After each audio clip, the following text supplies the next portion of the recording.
In a small apartment on the 13th floor, a radio plays softly. Not AM, something clearer. Edwin Howard Armstrong, the man who discovered clarity in the middle of radio noise, looks out the window at the night sky. He changed how the world hears sound. But the world didn't want to listen. Years ago, he stood at the top of the Empire State Building. He turned invisible waves into something magical. But the clearer his invention became, the dirtier the fight. Sabotage, betrayal, political games. He was left alone, fighting a giant called RCA. When small stations were shut down, he built a tower. When his frequencies were stolen, he broadcast a revolution. And when everyone was silent, he wrote one last letter to his wife. I failed you, Marion. But did he really fail? Because years after his death, the world finally listened, not to static, but to clear sound that no one could stop. And on a quiet, cold morning, an old woman stood by his grave, holding a small radio. Classical music played. No noise, no interference. But if he knew FM would win, would he still have jumped?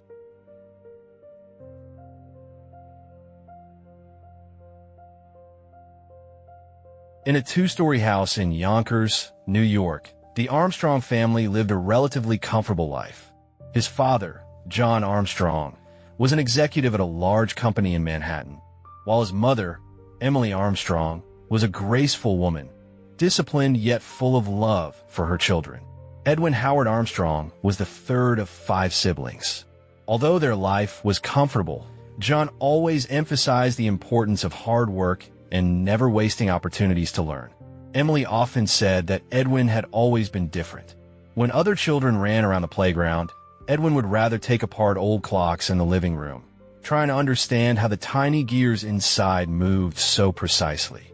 He always wanted to know how everything worked. Emily once told her neighbor, I even found him trying to dismantle my sewing machine once, she continued with a laugh. But his fascination with technology did not stop there. When he was 9 years old, John took him to the Edison electric light station in Manhattan. There, Edwin marveled at how light bulbs glowed without fire, radiating pure light from electric current. How can the lights turn on without a candle? Edwin asked with wide, sparkling eyes. John simply smiled and patted his son's head. That's called electricity, son. One day, maybe you'll be the one to create something big. Those words became etched in Edwin's heart. And since then, his obsession with electricity never faded. One chilly afternoon, the city of Yonkers experienced a massive blackout. Residents hurriedly lit candles, while young Edwin rushed outside, slipping between the crowd of confused neighbors. At the end of the street, an Edison electric truck had stopped. The technicians unloaded coils of wire and heavy equipment. Edwin stood by the roadside, watching every movement with intense curiosity. One of the older technicians with a thick mustache, Mr. Reynolds, noticed the little boy's unwavering gaze. Hey kid, you like machines? He asked in a deep voice. Edwin nodded eagerly. How does electricity flow like that, sir? Mr. Reynolds smiled faintly, as if he saw a reflection of himself from many years ago.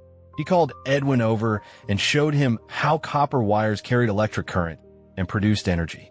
It's like a river, he explained. The electric current flows through the wire, bringing energy to where it's needed. From that brief conversation, Edwin learned more than he had in school for months. Before parting ways, Mr. Reynolds handed him a small book titled Fundamentals of Electricity. Keep that safe, kid. Who knows? Maybe you'll become a great inventor someday, he said while patting Edwin on the shoulder. That night, under the flickering light of an oil lamp in the attic, Edwin devoured the book, page by page. He learned about currents, capacitors, resistors, and frequencies. To him, every word was a key to unlocking the great mysteries he wanted to solve. A year later, Edwin discovered a hidden treasure in the basement of his house, an old and used radio. Its surface was coated with thick dust, and its wires were tangled and frayed. Without hesitation, he carried the radio up to the attic. There, he began to take it apart. Screw by screw, wire by wire, he carefully dismantled the components and laid them out on the creaking wooden floor. With his small hands, Edwin mapped out every part on a worn piece of paper: capacitors, vacuum tubes, tuners. Under the dim light of an oil lamp, he painstakingly reassembled the radio, hoping to hear the sounds that traveled through the air. The first night, there was no sound. Only a faint hum and static filled the room. Edwin frowned, adjusting the cables and turning the knobs more carefully. Still nothing. On the second night, he tried changing the antenna's position, raising it higher on the roof, even tying it to a large tree in the backyard. Again, only static. By the third night, frustration began to take its toll. Edwin kicked the wooden crate near his workbench. "Why won't it work?" he shouted quietly, his voice trembling. Dust floated in the air, and silence replied back. But Edwin didn't give up. He lit the oil lamp and opened Mr. Reynolds' book once again. Page by page, he studied the electrical schematics with precision. He rewired the connections, replaced the burned-out capacitors, and adjusted the coils with delicate hands. On a cold December evening, after nearly a week of attempts, a faint voice crackled to life. Edwin held his breath, his hands trembling as the sound grew clearer. He gently turned the knob, and suddenly, the weather in the Manhattan area is expected to be clear with light showers in the afternoon. Without a second thought, Edwin ran to the edge of the attic and shouted with excitement, "Pa, listen to this." Heavy footsteps climbed the creaking stairs, and John Armstrong appeared with his usual skeptical expression. "What's going on, Ed?" he asked. Edwin handed him the telephone receiver connected to the crystal set he had built. "Try listening." John hesitated for a moment, but finally pressed the receiver to his ear. Instantly, his expression changed. His eyes widened, his breath held still. Is this coming from the radio?" he whispered, almost in disbelief.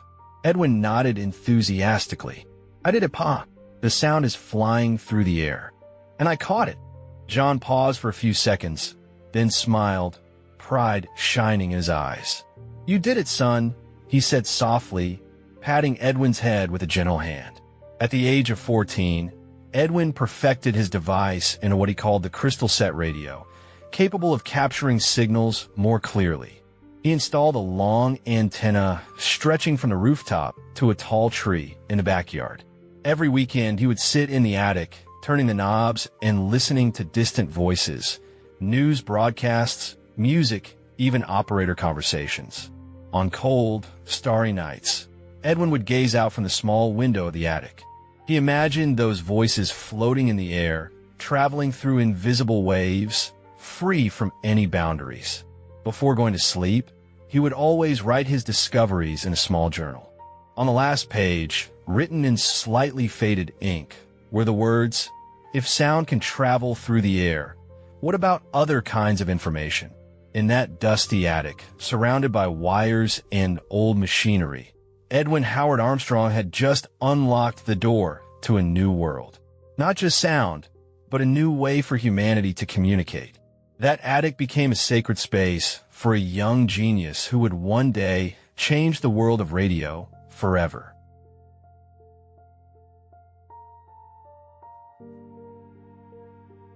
The towering buildings of Columbia University stood proudly in the heart of New York City. Students walked across campus with thick books in their hands, while the sound of the university bell echoed softly in the distance. In one corner of the campus, a red brick building stood firm, the physics laboratory. It was there that a young student named Edwin Howard Armstrong spent most of his days. Armstrong was different from the other students. At just 19 years old, he was already known as the radio boy, not for his academic achievements, but for his obsession with tinkering with radio waves in the physics lab. Every day, he would arrive early and leave late. His workbench was cluttered with vacuum tubes, copper wires, capacitors, and complicated schematics he sketched himself on worn-out sheets of paper. Other students often stared in confusion when Armstrong entered with coils of wire and a soldering iron. "What is he trying to build in there?" one student whispered to his friend. Another just shrugged. "Probably some kind of failed machine." Armstrong never cared about those whispers. For him, The attic of his house in Yonkers was only the beginning. His real experiments were about to take shape in Columbia's physics lab. In the cold and silent physics lab, Armstrong worked alone until late at night. Dim light bulbs cast shadows on the tangled wires hanging from the ceiling. Every copper coil was carefully wrapped, every connection double-checked to ensure there were no leaks in the current. In his hands, a device he called the regenerative circuit was beginning to take shape. This technology was not just a concept on paper, it was a revolution. Through a process of feedback loops, weak radio signals could be amplified 1,000 times over without distortion. If successful, it would change how people communicated through the air. But the experiments did not always go smoothly. On the first night, the device emitted loud static that filled the room, nearly deafening him. Armstrong frowned, shut the device off, and noted his findings. The connector is unstable. The capacitor might need to be replaced, he wrote in his small journal with thick black ink. In a theoretical physics class, Armstrong presented the concept of a feedback loop that he had drawn on a chalkboard. The diagram was complex, filled with electrical symbols and current flows. Some students furrowed their brows, while in the front row, Professor Collins, a senior academic known for his conservative views, stood with his arms crossed. "Young man, that level of feedback will cause wild oscillations. Your system will collapse," Professor Collins said with a dismissive tone. Armstrong smiled faintly. "Not if the current is controlled properly. In fact, the signal can be amplified many times over without distortion," he replied firmly. The classroom fell silent. Students exchanged glances, hardly believing a freshman would dare to challenge a senior professor's opinion. "Theory without practice is merely imagination," Collins scoffed, shaking his head. Without hesitation, Armstrong stared directly at the professor. "Then allow me to show you the practice, sir," he said confidently. Professor Collins raised an eyebrow. "By all means, young man. I'll be waiting for the proof." That day, Columbia University held a technology presentation in the main hall. Armstrong stood confidently at the front, his regenerative circuit neatly arranged on the presentation table. In the front row, Professor Collins sat with his arms crossed, his eyes sharp with skepticism. Armstrong took a deep breath and powered on his device. Loud static instantly filled the room, piercing the air until some students covered their ears. Sorry, Armstrong muttered nervously. He rechecked the cables, reconnected the loose capacitor, and tried again. This time, there was nothing. Silence. The room began to murmur. "I told you it wouldn't work," Collins said loudly enough for everyone to hear. Armstrong bowed his head for a moment, then closed his eyes. His hands trembled, but he stepped forward. He gently turned the knob, adjusted the antenna, and powered the device once more.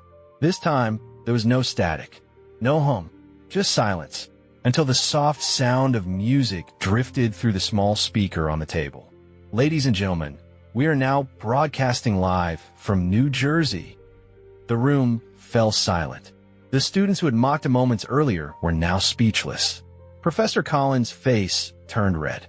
Some students began to clap slowly, and Armstrong smiled thinly, locking eyes with Collins. "I believe that is what you call practice, sir," Armstrong said calmly. After that demonstration, Professor Pupin invited Armstrong to his office. There they talked for hours about the regenerative circuit technology. Pupin, who had initially been skeptical, now recognized Armstrong's brilliance. "You are not just building radios, Edwin.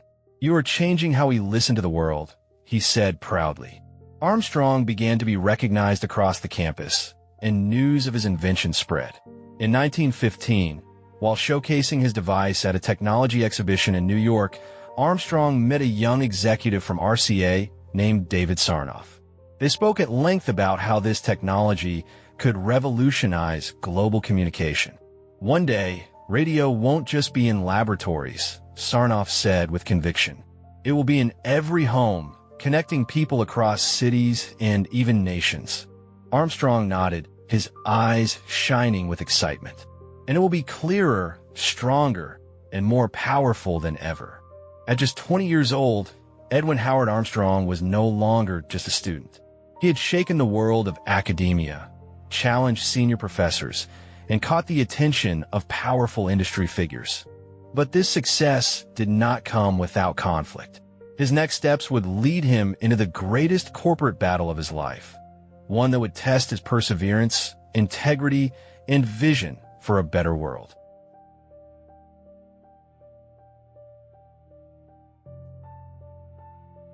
The cold air blanketed the city of Yonkers. Snow piled up on the sides of the streets, and the chilling wind cut through the skin. In an old two-story house, Edwin Howard Armstrong stood by a small window in his attic, gazing at the snow-covered landscape. In his hands, he held a long copper wire connected to the radio device on his workbench. All around him, vacuum tubes, capacitors, and antennas hung from every corner. That attic was not just an empty space. It was his private laboratory, a place where sound could fly without barriers, and where the dream of noise-free radio began to take shape. If AM can carry noise, why can't we remove it completely? Armstrong muttered as he turned the knob on his custom-built device. Before Armstrong found the solution, AM technology dominated the radio industry. However, AM had a fundamental flaw. The sound it transmitted was often accompanied by noise, electrical interference, and weather disruptions. During storms or heavy rain, the sound would become chaotic, filled with static and painful buzzing. Armstrong was not satisfied. In his attic in Yonkers, he began studying how radio waves worked. He discovered that AM operated by modulating the amplitude of the signal, meaning the height of the waves carried the sound information. However, amplitude was extremely vulnerable to electromagnetic disturbances and bad weather. What if, Armstrong thought one quiet evening, we modulate the frequency instead of the amplitude? Armstrong began assembling a new device designed to change how radio waves carried sound, no longer through the height of the waves, but through changes in frequency, the number of oscillations per second.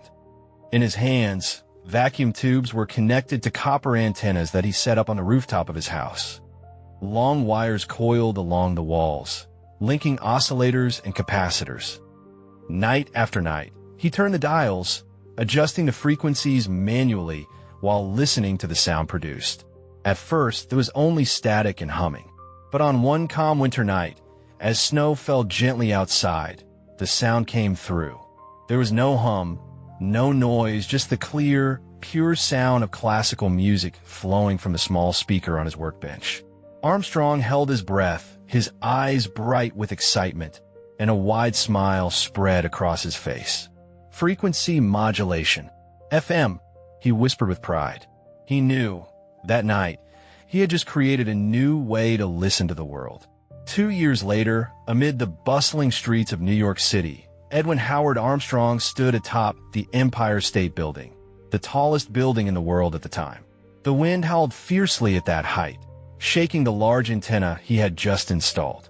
In his hands, his FM radio device was connected to long cables stretching down the building. Below, in the conference room of the building, RCA executives, radio engineers, and FCC officials sat, ready to witness a demonstration that was claimed to change the future of voice communication. Among the crowd, David Sarnoff stood expressionless, his eyes locked on the device set up on the main table. Ladies and gentlemen, Armstrong's voice echoed through the microphone. What you are about to hear is the future of radio. A world without noise, without distortion. Pure sound, just as it was meant to be heard. A few people in the room chuckled. Too ambitious, whispered one senior engineer. A dreamer's fantasy, added another. Armstrong ignored them. He took a deep breath and pressed the main switch. The speakers in the corners of the room hummed briefly. Static crackled for a moment, and then classical music flowed through the room. Clear, perfect, as if it were being played live right there.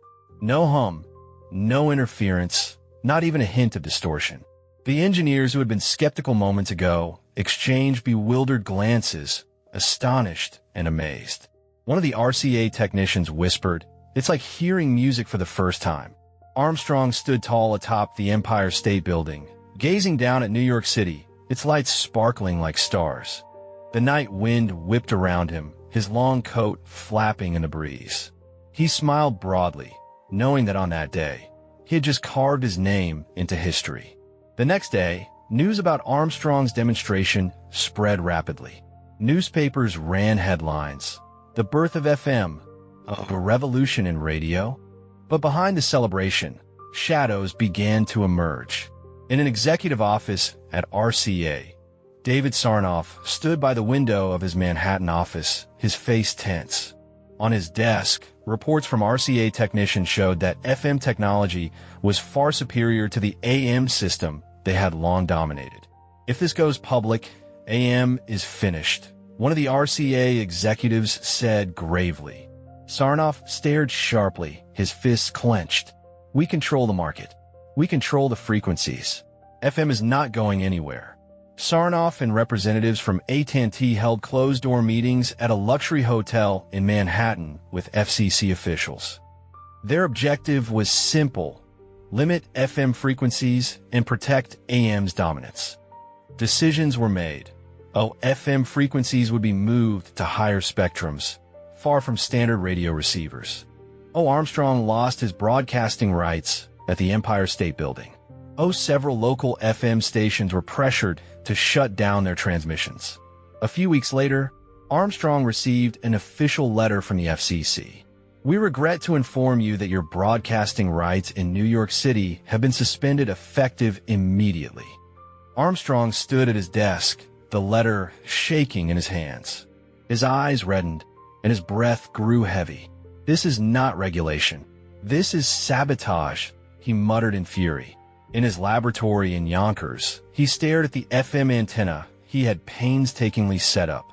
Without licenses, without broadcast rights, the technology he had just brought to life was now under threat.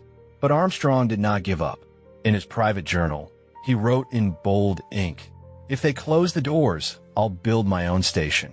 If they shut it down, I'll rebuild it stronger."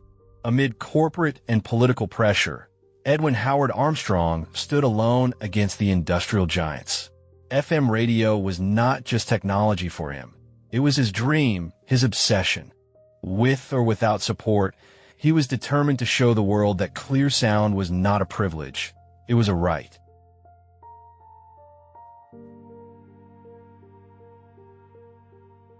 Snow still blanketed the rooftops of Yonkers, while the cold winter wind blew fiercely, carrying the scent of burning wood that filled the small town. Inside his cramped laboratory, Edwin Howard Armstrong sat at a wooden desk cluttered with schematics and copper wires. In his hand, an official letter from the FCC trembled, the ink still fresh on the bottom right corner.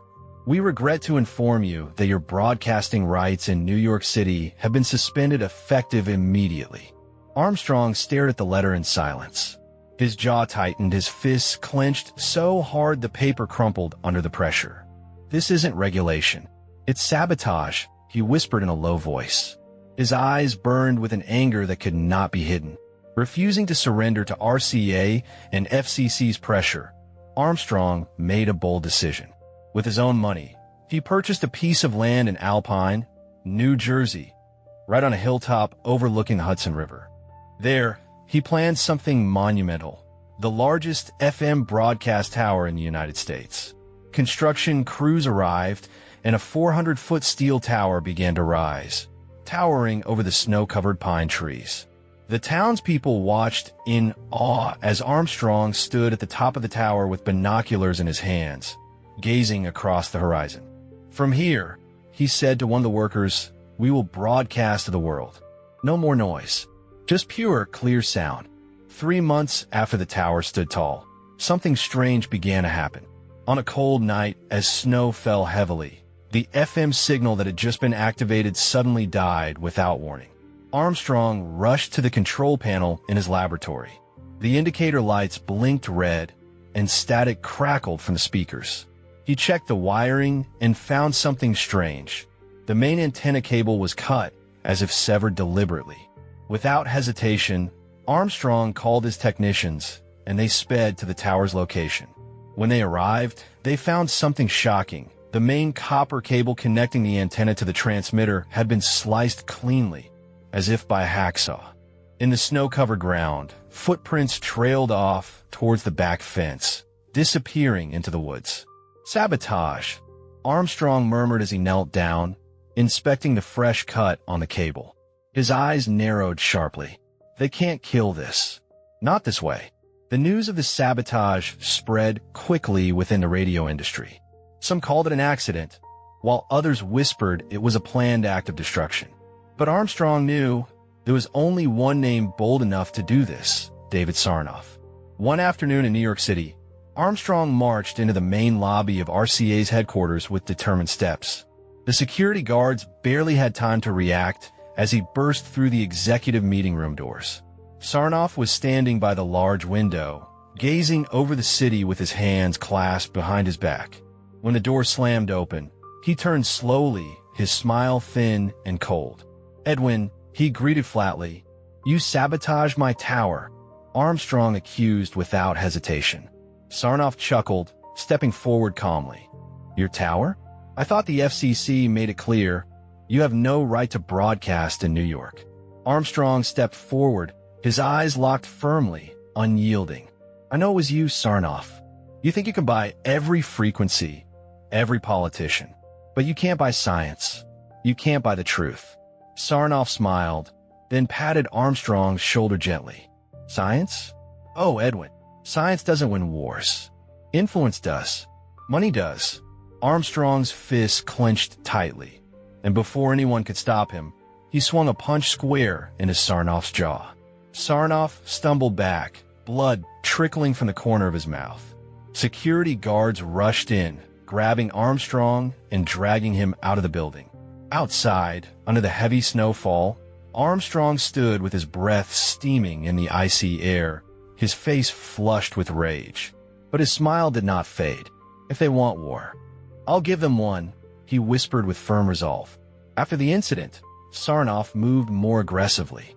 He organized a series of closed-door meetings with government officials and the FCC in Washington, D.C. In marble-floored rooms with large windows overlooking Capitol Hill, money and political promises flowed freely. Sarnoff offered political support to senators willing to slow FM's progress. New regulations were passed, forcing small FM stations to pay higher licensing fees than AM. Some senators even openly declared that FM was a threat to the economic stability of American radio. However, amid the rising political pressure, Armstrong began to gain unexpected support. Small radio stations tired of RCA's monopolies started to switch to FM. They called their movement the Clear Wave Movement, a resistance against the dominance of AM. From small towns to the outskirts of big cities, these stations began broadcasting with clear sound, free from noise and distortion. Station owners held secret meetings, discussing strategies to expand FM's reach across America despite government and RCA threats. Armstrong attended some of these gatherings, standing before the small station owners with fire in his voice. "They want to silence us," he said loudly. "But the airwaves belong to the people, not to corporations." Applause and cheers filled the room. They agreed to build a secret network of FM signals that would broadcast in small towns, avoiding government radars and RCA's control. From there, FM began to spread silently, touching thousands of homes with a clearer and purer sound than ever before. In the midst of corporate storms, brutal sabotage, and political pressure, Edwin Howard Armstrong stood tall.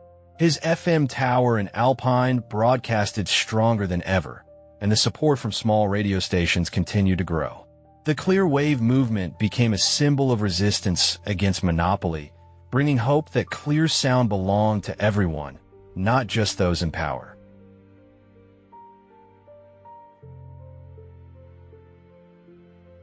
Snow fell gently over the streets of Yonkers, covering the roads in a soft white blanket.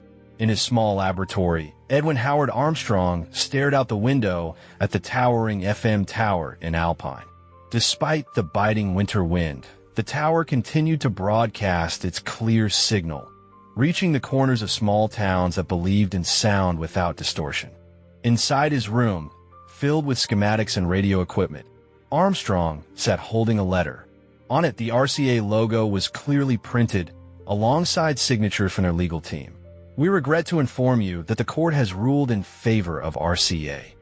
Your patent claim has been dismissed. Armstrong threw the letter onto the desk, his breath heavy. On the wall, a photograph of the FM demonstration at the Empire State Building hung proudly. Below it, written in bold black ink, "Pure sound for everyone." In December of 1952, Armstrong and the Clear Wave movement organized a massive live broadcast from the FM tower in Alpine. That day, small stations across America connected simultaneously, transmitting clear, interference-free sound. At the peak of the towering structure, Armstrong stood with a microphone in his hand. The winter wind brushed against his face, shaking the long antenna that reached into the sky. To everyone listening, his voice echoed across the clean FM frequency. This is not just about radio. This is about freedom.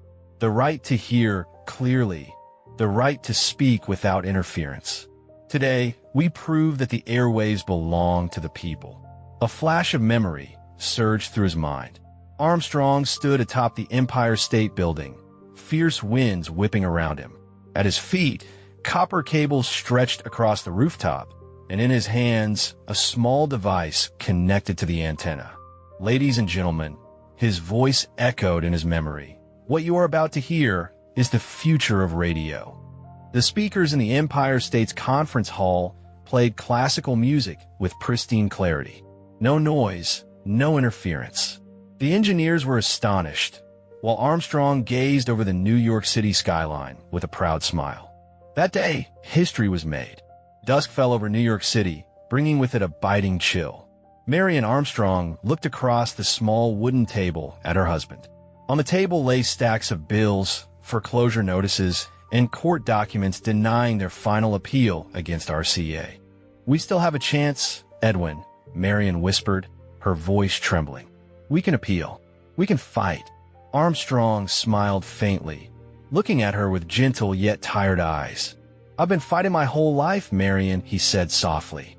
His trembling hands reached across the table, holding hers firmly. "But maybe it's time to let go." Marian was silent, her eyes welling up with tears.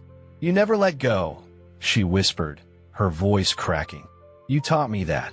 Armstrong gazed deeply into her eyes, then gently cupped her face with his hand. "If I go, you fight for me. Promise me that, Marian." Marian nodded, tears streaming down her cheeks. "I promise." At a grand event in Washington, D.C., Armstrong and Sarnoff met for the last time. Amidst a crowd of industry executives, they stood face to face. "You still think FM is the future, Edwin?" Sarnoff asked with a mocking smile. Armstrong met his gaze with sharp eyes. "Not just the future. It is the present. You just don't see it yet." Sarnoff chuckled. "We own the airwaves, Edwin. You can't win." Armstrong lifted his chin proudly. "You may have won the courtroom, David, but I will win the airwaves." Winter cloaked New York City. Snow fell softly outside the window of Armstrong's 13th floor apartment. On the wooden desk in the living room lay piles of bills, foreclosure notices, and court documents rejecting his final appeal against RCA. On that same desk, there was a white envelope. Inside it, a handwritten letter to Marian. "Dearest Marian, I'm sorry for everything. I tried my best, but I have failed you. The dream we shared, the voice we want to bring to the world. It was never about the money. It was always about the right to be heard. Please forgive me for leaving you with this burden. Yours forever, Edwin." On that cold morning, Armstrong's body was found on the pavement outside his apartment.